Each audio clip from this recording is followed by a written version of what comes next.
This video is going to highlight the technicalities of my final Cart 360 artifact that I'm calling Haptic Freq. So the first thing we'll look at is just the circuit on the rear. So we have the Arduino Uno and then the small breadboard mounted with double-sided tape to the rear side of the artifact. It's all in series, so essentially the 5 volts is running through the circuit. It's then being modulated by our rubber sensor.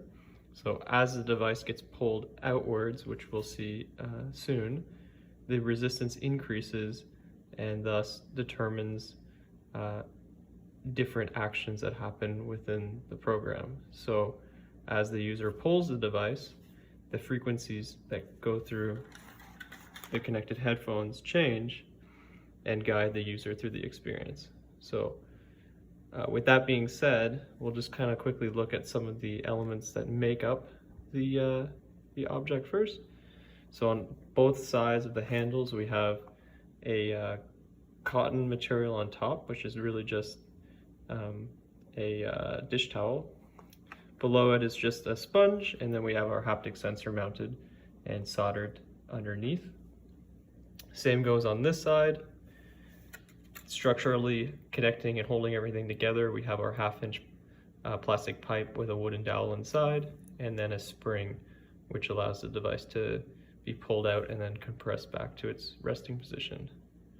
So we'll go ahead and plug it in and see the experience. So I'm just using the 9-volt from the wall, plugging everything in. Headphones would usually go on the user. The green LED on top indicates the waiting state. Once the user pulls out on the device, one time, we start the process. So now in the connected headphones, we hear a certain frequency, and essentially we have to pull on the device to replicate that frequency. When we find it, the replication, the LED turns on, so we've made it to that state, and now a new frequency comes in. And essentially, the way that it works now with our analog sensor that is not extremely accurate is we have 10 similar frequencies to get through, where the vibration, I feel the vibration in my handles. And when we reach the 10th one,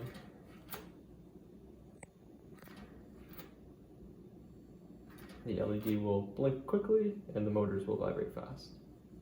It then runs a script really fast to reset the program, and we're back to where we were. So that's essentially the complete device. In the future, I would like to change this accordion material, perhaps use different fabric and see a seamstress to get it properly mounted, wire the circuit in parallel, and use a different sensing mechanism just because of how delayed this can be when you stretch it out. But other than that, this is the final product in its state.